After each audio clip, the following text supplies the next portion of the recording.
স্বাগত দীপ্ত সংবাদে, সাথে আছি আমি নুজহাত রাহনুমা। দেশের বাজারে কমল জ্বালানি তেলের দাম, যা আজ থেকে কার্যকর হয়েছে। এর ফলে নতুন দামে বিক্রি হবে পেট্রোল, অকটেন, ডিজেল ও কেরোসিন। শনিবার রাতে বিদ্যুৎ, জ্বালানি ও খনিজ সম্পদ মন্ত্রণালয়ের জারি করা প্রজ্ঞাপনে এ তথ্য জানানো হয়। প্রজ্ঞাপন অনুযায়ী প্রতি লিটার ডিজেলের দাম 102 টাকা থেকে কমিয়ে 100 টাকা করা হয়েছে। কেরোসিনের দাম 114 টাকা থেকে কমিয়ে 112 টাকা, পেট্রোলের দাম প্রতি লিটার 118 টাকা থেকে কমিয়ে 116 এবং অকটেনের দাম 122 টাকা থেকে কমিয়ে 120 টাকা করা হয়েছে।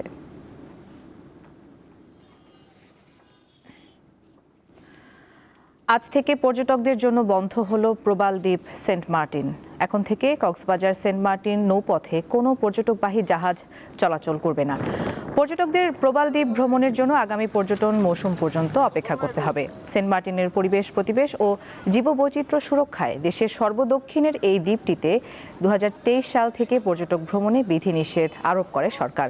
সাধারণত প্রতিবছর 1 অক্টোবর থেকে 31 মার্চ পর্যন্ত সেন্ট মার্টিনে পর্যটক যাতায়াতের অনুমতি পান, কিন্তু এবছর পরিবেশগত ঝুঁকি বিবেচনায় সময়সীমা কমিয়ে 31 জানুয়ারি পর্যন্ত নির্ধারণ করা হয়।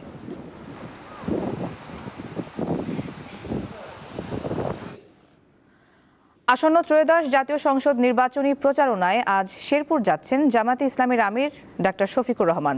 শেরপুরে পৌঁছানোর পর তিনি সকাল 10:30টায় ঝিনাইগাতী উপজেলায় সংঘর্ষে নিহত শ্রীবর্দী উপজেলা জামায়াতের সেক্রেটারি রেজাউল করিমের কবর জিয়ারত করবেন। পরে বেলা 11:30টায় শেরপুরের শহীদ দারোগা আলী পৌর পার্ক মাঠের জনসভায় অংশ নেবেন তিনি। 11 দলীয় নির্বাচনী ঐক্য এই জনসভার আয়োজন করেছে। এতে জামায়াতের আমির ডাক্তার শফিক রহমান ছাড়াও 11 দলের নেতাকর্মীরা বক্তব্য রাখবেন।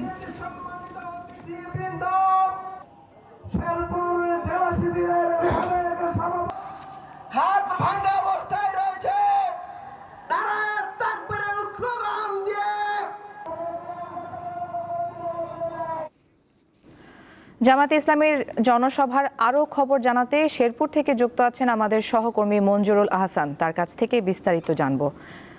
আহসান, প্রস্তুতি কেমন দেখতে পাচ্ছেন এবং কখন মূল আয়োজন শুরু হবে জানাবেন আমাদের। সকাল থেকেই শেরপুরে নেতাকর্মীদের উপচে পড়া ভিড় লক্ষ্য করা গিয়েছে। শহীদ দারোগালের পার্কে এখানে মঞ্চ করা হয়েছে। এই মঞ্চে শহীদ রেজাউল করিমের কবর জিয়ারত শেষে এখানে জামায়াতের আমির ডাক্তার শফিকুর রহমান সাহেব এই মঞ্চে এসে হবেন। এখানে এসে তিনি দেবেন। ইতিমধ্যে মঞ্চে বিভিন্ন নেতৃবৃন্দ 11 দলীয় জোটের বিভিন্ন নেতৃবৃন্দ তারা বক্তব্য রাখছেন এবং বিভিন্ন এলাকার নেতাকর্মী যারা রয়েছেন একবার ওয়ার্ড পর্যায় থেকে শুরু করে এবং বিভিন্ন থানা থেকে নেতৃবৃন্দ এখানে এসে উপস্থিত হয়েছে। সকাল থেকেই তাদের ভিতরে পাওয়া গিয়েছে যে উৎসবের একটা আভাস, কারণ জামায়াতের আজকে এই প্রথম আমাদের এই শেরপুরে তিনি আছেন।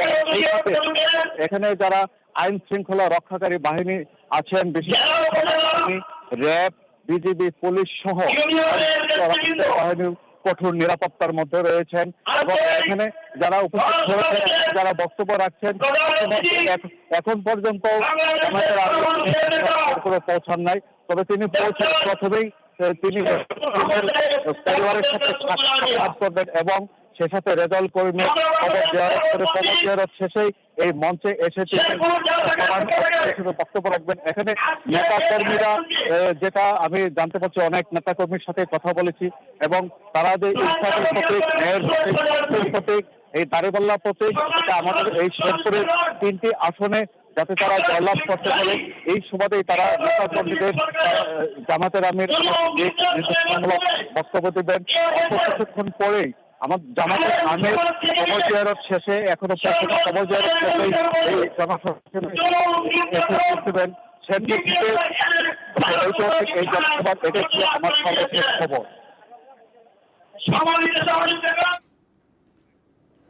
দর্শক, শেরপুর থেকে যুক্ত ছিলেন সহকর্মী মঞ্জুরুল আহসান। দেশ পরিচালনার অভিজ্ঞতা একমাত্র বিএনপিরই আছে উল্লেখ করে বিএনপির চেয়ারম্যান তারেক রহমান বলেছেন, জবাবদিহিমূলক সরকার প্রতিষ্ঠা করা গেলে মানুষের অধিকার নিশ্চিত হবে। ষড়যন্ত্র করে কেউ যেন ভোটের অধিকার কেড়ে নিতে না পারে সেজন্য সবাইকে সতর্ক থাকতে আহ্বান জানান তিনি। শনিবার সিরাজগঞ্জের বিসিক শিল্প পার্কে নির্বাচনী জনসভায় তারেক রহমান এসব কথা বলেন। লাখো মানুষের স্লোগানে মুখরিত সিরাজগঞ্জ। অপেক্ষা প্রিয় দলের নেতা তারেক রহমানকে দেখা ও তাঁর কথা শোনার। শনিবার দুপুরের মধ্যেই মানুষে পরিপূর্ণ হয়ে ওঠে সিরাজগঞ্জের বিসিক শিল্প পার্কের বিস্তীর্ণ যমুনা তীরবর্তী প্রাঙ্গণ। অপেক্ষার অবসান ঘটিয়ে বেলা 3:30টার দিকে মঞ্চে হাজির হন তারেক রহমান। বাঁধ ভাঙা উচ্ছ্বাস ছড়িয়ে পড়ে চারদিক। বিএনপি শান্তিতে বিশ্বাসী উল্লেখ করে ধর্ম বর্ণ নির্বিশেষে সবাইকে নিয়ে দেশ গড়ার প্রত্যয় জানান বিএনপির এই কাণ্ডারি। আমরা সকল ধর্ম বর্ণের মানুষকে নিয়ে আমরা একসাথে শান্তিতে বসবাস করতে চাই। আমাদের কাছে মুখ্য হচ্ছে সে বাংলাদেশের নাগরিক। আমাদের কাছে ধর্মটা মুখ্য নয়, আমাদের কাছে জাতপাত মুখ্য নয়, আমাদের কাছে মুখ্য হচ্ছে সে বাংলাদেশের মানুষ। কাজেই মানুষকে মানুষ হিসাবে আমরা মূল্যায়ন করতে চাই। নিজের দলের অভিজ্ঞতা তুলে ধরে জুলাই আন্দোলনকে ধারণ করে স্বাধীনতাকে অর্থবহ করার অঙ্গীকার করেছেন তিনি। এই মুহূর্তে বিএনপি একমাত্র রাজনৈতিক দল যেই দলের অভিজ্ঞতা আছে কিভাবে দেশকে সুন্দরভাবে সামনের দিকে পরিচালিত করতে হয়। বিএনপি ছাড়া এই মুহূর্তে বাংলাদেশকে সঠিকভাবে পরিচালনা করতে পারে অভিজ্ঞতা সম্পন্ন এরকম কোনো রাজনৈতিক দল নেই। ভোট দিয়ে সকল ষড়যন্ত্র প্রতিহতের আহ্বান জানিয়ে বিভ্রান্তকারীদের গুপ্ত হিসেবেও আখ্যা দেন তারেক রহমান। যারা এসে বিভ্রান্তিমূলক কথা ছড়াবে তাদের একটাই নাম, তারা হচ্ছে গুপ্ত। কারণ তাদেরকে গত 16 বছর আমরা দেখি নাই। তারা এদের সাথে মিশেছিল, যারা 5 তারিখে পালিয়ে গিয়েছে তাদের সাথে তলে তলে এরা মিশেছিল।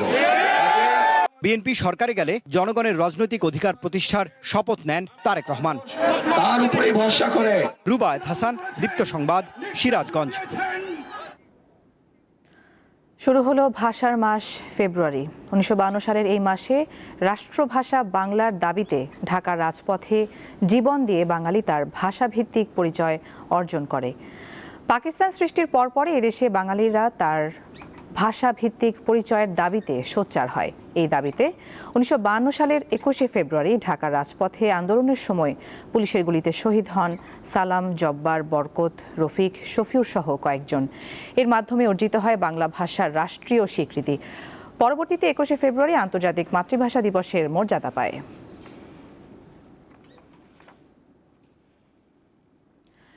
রাজধানীতে শেষ হলো যুব ইশতেহার সংলাপ 2026। 20 জানুয়ারি শুরু হওয়া এই প্রতিযোগিতা শেষ হয় 31 জানুয়ারি।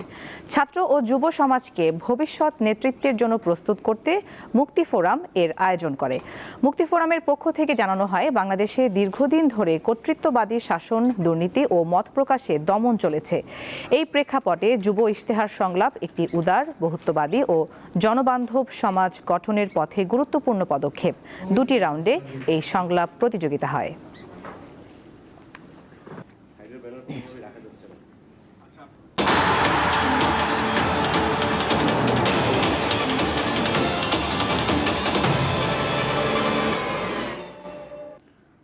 অনূর্ধ্ব-19 বিশ্বকাপের শেষ ম্যাচে জিম্বাবুয়ের বিপক্ষে 74 রানের জয় পেয়েছে বাংলাদেশ। সেমিফাইনালে খেলার আশা বাংলাদেশের যুবাদের শেষ হয়ে গিয়েছিল আগেই এই ম্যাচ থেকে, তাই পাওয়ার কিছু ছিল না আজিজুল হাকিমদের। টুর্নামেন্টে নিজেদের শেষ ম্যাচে আগে ব্যাট করে 9 উইকেটে 259 রান করে বাংলাদেশ অনূর্ধ্ব-19 দল। এবারের বিশ্বকাপে 4 ম্যাচে নিজের তৃতীয় হাফ সেঞ্চুরি পাওয়া অধিনায়ক আজিজুল হাকিম 87 বলে 59 রানে আউট হন। এরপর বাকি ব্যাটসম্যানরাও তেমন সুবিধা করতে পারেননি। 68 বলে দ্বিতীয় সর্বোচ্চ 47 রান করেন রিজান হোসেন। জবাবে 179 রানেই শেষ হয় জিম্বাবুয়ের ইনিংস। ফুটবলের উন্নয়নে অবশেষে বয়সভিত্তিক খেলোয়াড় তৈরির দিকে নজর দিচ্ছে বাফুফে। এজন্য প্রতি মাসে একাডেমি ফুটবলারদের নিয়ে ফেস্টিভ্যাল আয়োজনের পরিকল্পনা নেওয়া হয়েছে। সেই সাথে আগামী এপ্রিলে ক্ষুদে ফুটবলারদের নিয়ে শুরু হবে আলাদা টুর্নামেন্ট। কারো চোখে স্বপ্ন হামজা হওয়ার, কেউ বা স্বপ্ন দেখেন লাল সবুজের জার্সি গায়ে দিয়ে ঠাঁই করে নেবেন বিশ্বের নামকরা ফুটবলারদের তালিকায়। সে স্বপ্নের পথে দাঁড়িয়ে বাফুফের একাডেমির 140 জন ফুটবলারের চোখে একটাই লক্ষ্য, জাতীয় দলে খেলা। প্রথমত হচ্ছে স্ট্রাগল, তো স্ট্রাগলের উপর কোনো কিছু নাই, পরিশ্রম করতে হবে। আমাদের একাডেমিতে মনে করি বিল্ড আপ ফুটবলটা যদি আরও বেশি খেলা যায়, দেন আমরা এটাতে আরও ভালো করব। ওর তো কঠিনই, 14, 15, 16, 17, তারপর এরপরে ন্যাশনাল। এখন দেশটা আরও উন্নতি হচ্ছে, ভালো ডেভেলপমেন্ট হচ্ছে, আর আমিও এখানে মানে প্র্যাকটিস করে অনেক ভালো উন্নতি করছি। শুধু ঢাকা কেন্দ্রিক ফুটবলারদের প্রায় 3 বছর ধরে পরিচর্যা করছে বাফুফে। ক্যাম্পে অংশ নেওয়া প্রত্যেক ফুটবলারকে 3000 টাকা আর্থিক প্রণোদনাও দিচ্ছে বাফুফে। ঢাকার বাইরেও এই কার্যক্রম শুরুর পরিকল্পনার কথা জানান ফেডারেশনের কর্তারা। কোচিং প্রশিক্ষণের ওয়ার্ক প্ল্যান আমরা অলরেডি রেডি করেছি এবং এই অনুযায়ী আপনারা দেখবেন আগামী 2-1 মাসের ভেতরেই এই কোচিং সেশনগুলো আমাদের শুরু হয়ে যাবে। অর্থাৎ আমরা চেষ্টা করছি, সব সময় ঢাকা থেকে জেলা লেভেলে কোচ পাঠানো সম্ভবপর নাও হতে পারে। আমাদের উদ্দেশ্যটা হলো আমরা জেলা লেভেলে স্থানীয়ভাবে রিসোর্সটা ডেভেলপ করা, তখন ওটা সাস্টেনেবল হবে। হামজা, সমিত, ফাহমিদুল, কিউবা মিচেলদের মতো বাংলাদেশি বংশোদ্ভূত বিদেশি ফুটবলারদের নিয়েও এশিয়ান কাপে বাছাই পর্ব পার করা যায়নি। এখন তাই পরিকল্পনা এই খুদে ফুটবলারদেরকে ঘিরে। আমাদের দেশে একটা ফুটবলের পাইপলাইন আমাদের তৈরি করতে হবে। এই 8-10 বছরের বাচ্চাদেরকে নিয়ে শুরু করে বিভিন্ন বয়স ভিত্তিক আমরা যদি তাদেরকে ট্রেন আপ করতে পারি, প্রশিক্ষণ দিয়ে গড়ে তুলতে পারি, পার্সোনালি আমি বলতে পারি আমি সমূহ সম্ভাবনা দেখছি আগামী কয়েক বছরের ভেতরেই আমরা সাব চ্যাম্পিয়নশিপও পাবো ইনশাল্লাহ, এবং এএফসি কোয়ালিফাই ইনশাল্লাহ করতে পারবো। মার্চে মালদ্বীপে শুরু হবে সাফ অনূর্ধ্ব 20 চ্যাম্পিয়নশিপ। ফেব্রুয়ারিতে শুরু হতে যাওয়া ক্যাম্পে এখান থেকেই বাছাই করা ফুটবলারদের সুযোগ দেওয়ার পরিকল্পনার কথা জানান তিনি। মোহাম্মদ হাসিব, দীপ্ত স্পোর্টস, ঢাকা। দর্শক, শেষ করছি সকালের দীপ্ত সংবাদ। এরপর বেলা 12টায় দীপ্ত সংবাদ দেখার আমন্ত্রণ। এছাড়া আরও তথ্যের জন্য চোখ রাখুন দীপ্ত ডিজিটাল প্ল্যাটফর্মগুলোতে। ধন্যবাদ সবাইকে।